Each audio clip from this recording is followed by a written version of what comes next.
بسم اللہ الرحمن الرحیم۔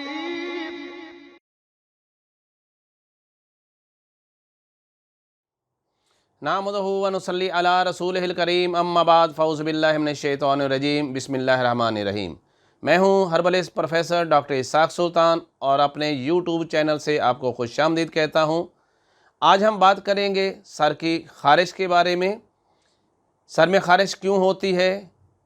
اس کی اقسام کتنی ہوتی ہیں، اور ہم طب کے ذریعے یعنی طب یونانی اور نظر منفرد اعضاء کے مطابق اس کا کس طرح کامیاب علاج کرتے ہیں جس کے کوئی سائیڈ ایفیکٹ نہیں ہوتے۔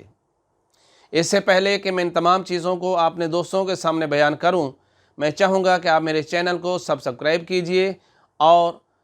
بیل بٹن کو بھی پریس کر لیجئے تاکہ آنے والی اچھی اور معلوماتی ویڈیوز آپ تک بر وقت پہنچتی رہیں۔ تو آئیے ہے دوستو، ہم بات کرتے ہیں کہ سر کے اندر خارش کیوں ہوتی ہے۔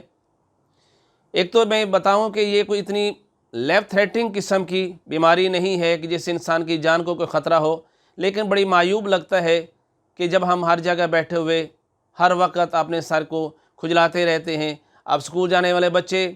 جب اسکول میں بیٹھے ہوئے سر کھجلا رہے ہیں، آفس میں جانے والے لوگ اور محفل میں بیٹھنے والے لوگ بھی جب ہر وقت سر کو کھجلاتے رہتے ہیں، وہ اپنے کام کی طرف دھیان نہیں دے پاتے بلکہ ہر وقت ان کا دھیان جو ہے وہ سر کی طرف لگا رہتا ہے، تو یہ بڑا ہی معیوب سا محسوس ہوتا ہے۔ اس کی عام طور پر تو یہ خارش جو ہے وہ سال کے پورے مہینوں میں کبھی بھی ہو سکتی ہے، لیکن اکثر یہ دیکھا گیا ہے کہ سردیوں کے مہینے کے اندر یہ اس کا رجحان بہت زیادہ ہو جاتا ہے۔ طب اس کے بارے میں بڑا ایک واضح اصول بتاتی ہے کہ سردیوں کے اندر خارش کیوں ہوتی ہے، اور سردیوں میں خاص طور پر رات کے وقت جب سر کی خارش کیوں بڑھ جاتی ہے۔ طب اور نظر منفرد ہمیں یہ بتاتا ہے کہ جس وقت ہم ایسی غذاؤں کے استعمال کرتے ہیں جو زیادہ سرد اور خشک ہوتی ہیں، موسم جو ہے وہ زیادہ سرد اور خشک ہو جائے، ہمارے اوپر اس کے کیفیاتی اور نفسیاتی اثرات جب وارد ہو جانا شروع ہو جاتے ہیں، تو ہمارے غدد جاذبہ جن کا کام یہ ہوتا ہے کہ ہمارے ویسٹ پروڈکٹ جو ہمارے خون میں دوڑ رہے ہیں ان کو اصل پیشاب اور پخانے کے راستے خارج کر دینا، جب وہ سست ہو جاتے ہیں، جو اپنے وہ فعل کے اندر جو اپنے کام کے اندر جو ہے وہ بہت ہی سست ہونا شروع ہو جاتے ہیں اور کام نہیں کر رہے ہوتے، تو اس وقت ہمارا قوت مدبرہ بدن، ہمارا امیون سسٹم کیا کرتا ہے کہ اس زہریلے مواد کو جلد کی طرف پھینکنا شروع کر دیتا ہے، جو کہ بہت کم امپورٹنٹ ہے بنسبت ہمارے وائٹل آرگن کے، جن کو ہم دل کہتے ہیں، دماغ کہتے ہیں، جگر کہتے ہیں، گردے کہتے ہیں۔ یہ ہمارے وائٹل آرگنز ہیں، تو ہماری قوت مدبرہ بدن ان کو بچانے کی خاطر کہ وہ زہریلے مواد ان کے اوپر اثر انداز نہ ہو جائے، وہ جلد کی طرف پھینکنا شروع کر دیتے ہیں، اور خاص طور پر سر کی جلد کی طرف پھینکتے ہیں۔ جب یہ مواد جو ہے، یہ جسے ہم اپنے تیزابی اور سوداوی مواد کہتے ہیں، جو کہ دراصل ترش چیزیں کھانے کی وجہ سے زیادہ پیدا ہوتا ہے،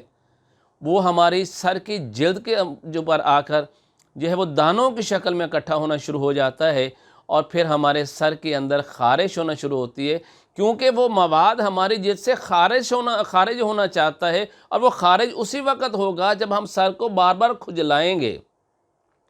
تو وہ دانے کیا ہوں گے، وہ پھٹیں گے اور وہ مواد وہاں سے خارج ہو جائے گا، اور جوں ہم اس کو خارج کرتے چلے جاتے ہیں، ہمیں شروع میں تو بہت لذت آتی ہے، ہم اسے مزید اس کو خارج کرتے ہیں تو وہ دانے پھٹ جاتے ہیں، ہماری جلد اس وقت بالکل گرم ہو چکی ہوتی ہے، اور جیسے ہی ہماری جلد گرم ہو جاتی ہے، خوب گرم ہو جاتی ہے، خارش ختم ہو جاتی ہے۔ تو یہ وہ نقطہ ہے جو میں آپ کو بتانے جا رہا ہوں کہ جسم کے اندر جب سردی اور خشکی بڑھتی ہے تو اسی وقت ہی خارش بڑھ جاتی ہے۔ اور رات کے وقت خارش کیوں بڑھتی ہے کہ رات کے اندر سردی کا جو ہے سردیوں کا موسم، اور رات میں سردی اور زیادہ بڑھ گئی، تو نتیجہ کیا نکلا کہ خارش اور زیادہ بڑھ جائے گی۔ تو اب اس کے علاوہ بھی اس کی کئی وجوہات ہو سکتی ہیں، جیسے سر کے اندر سکری کا ہونا۔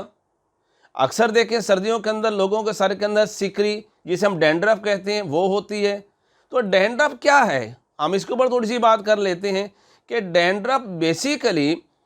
کہ آپ کو پتہ ہے کہ ہماری جلد کے جتنے بھی سیلز اور خلیات ہیں ان کی ایک طبی عمر ہوتی ہے، اور اپنے عمر مکمل کرنے کے بعد انہوں نے ڈیڈ ہونا ہوتا ہے، انہیں مر جانا ہوتا ہے۔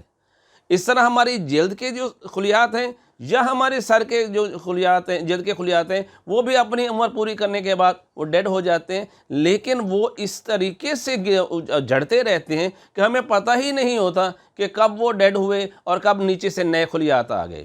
لیکن اگر کسی وجہ سے، جیسے میں نے پہلے بتایا، تیزابیت اور ترشی کی وجہ سے جب خون گاڑھا ہو جاتا ہے تو سر کی جلد اور ہماری جسم کے تمام جلد کو جب ان کے خون پوری طرح نہیں پہنچتا اور خون کے اندر ان کے غذائی اجزاء یعنی نیوٹرینٹس پورے نہیں پہنچتے، تو کیا ہوتا ہے کہ ہمارے سر کی جلد جو ہے اس کے خلیات اپنے وقت سے پہلے اور بڑے سپیڈ سے ڈیڈ ہونا شروع ہو جاتے ہیں، اور اس طرح وہ جو ہے جسے آپ کہتے ہیں کہ فلاکس یا باریک باریک چھلکوں کی صورت میں جب خارش ہم کرتے ہیں یا کہ مریض آ کے خارش کرتے ہیں تو ہم بتاتے ہیں دیکھیں یہ باریک باریک چھلکے جو ہیں یا جو ہیں وہ یہاں سے اتر رہے ہیں، یا جسے ہم کہتے ہیں آٹے کی طرح بھوسی جو ہے وہ ہمارے کپڑوں کے اوپر، ہمارے شولڈر کے اوپر گر رہی ہے، تو وہ ہمیں آ کے دکھاتے بھی ہیں۔ لیکن کچھ لوگوں میں یہ پرابلم اس لیے بھی زیادہ ہو جاتی ہے کہ ان کے جو سر کے جو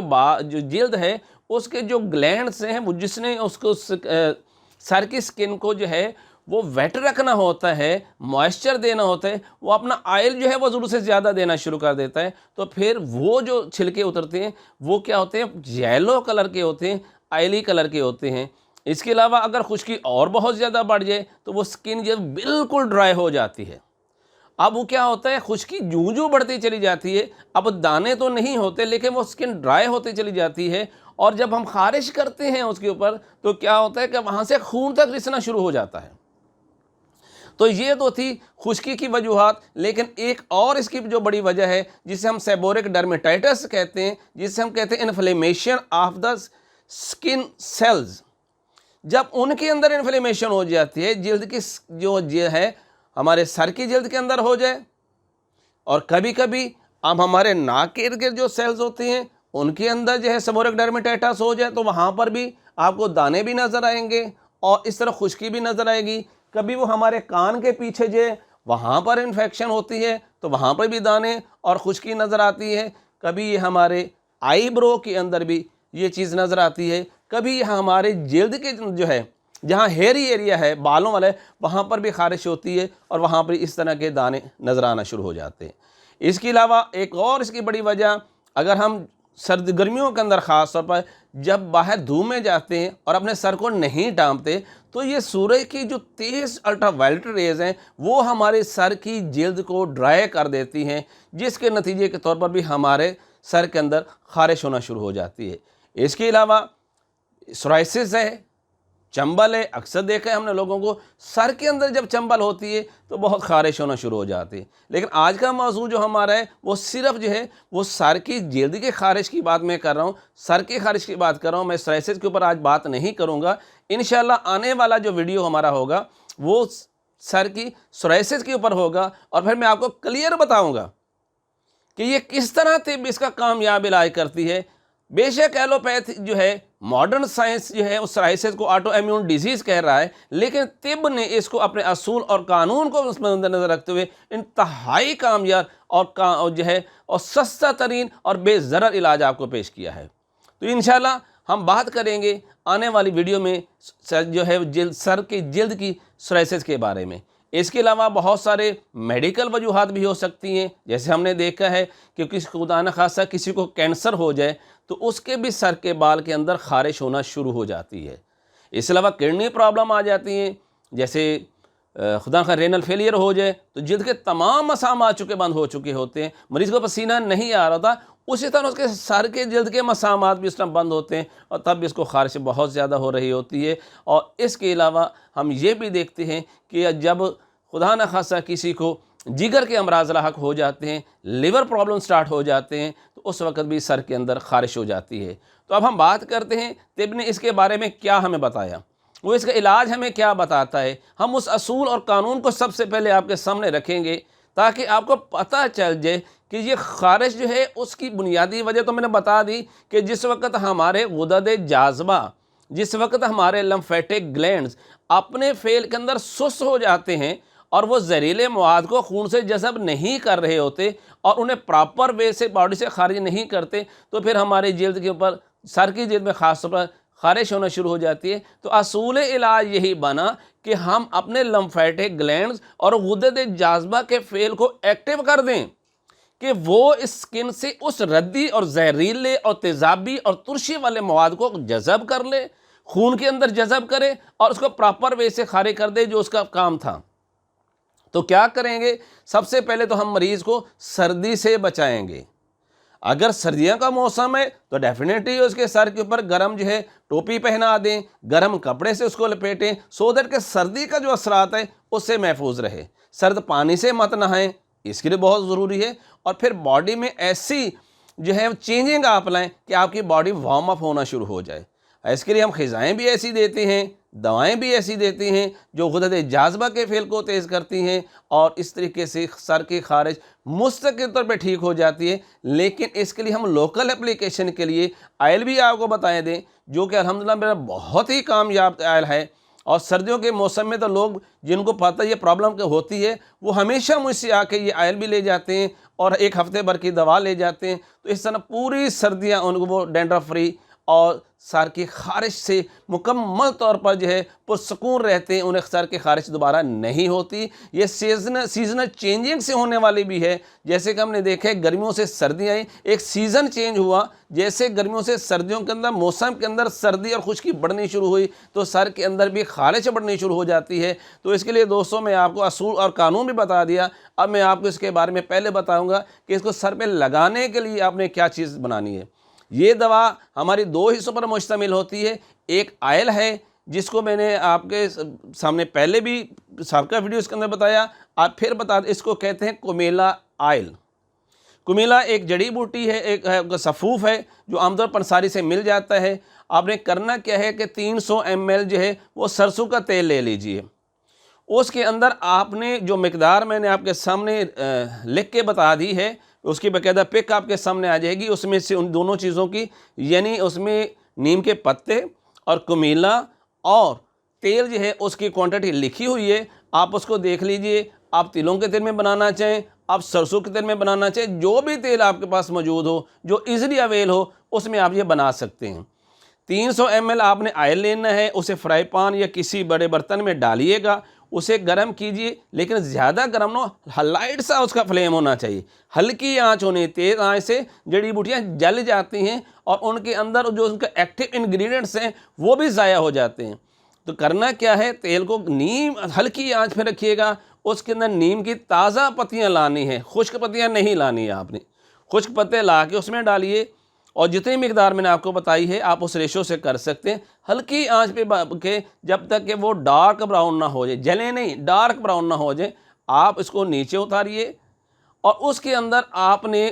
کمیلا کا پاؤڈر ڈال کے ڈھکن دے دینا ہے۔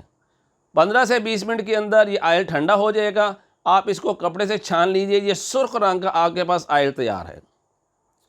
اور اسی آئل کے اندر پھر یہ اگلی دوا جس میں دوائی خارش کہتا ہوں، اس کی ریشو بھی آپ کے سامنے میں نے لکھی ہوئی ہے۔ اس کے اندر زنک آکسائڈ ہے، اس میں بورک ایسڈ ہے، اور اس کے اندر سلفر ہے۔ یہ 3 چیزیں جسے میں دوائی خارش میں کہتا ہوں، ان کی پروپورشنز، ان کی ریشو بھی آپ کے سامنے لکھی ہوئی آ رہی ہیں۔ اس ریشو سے آپ رکھیے، اور تیل کی جو مقدار میں نے بتائی ہے اس کے مطابق اس میں مکس کیجئے، اور مکس کر کے ڈھکن لگا کے رکھ دیجئے۔ یہ آپ کی سر کی خشکی، سکری اور خارش کا بہترین آئل ہے۔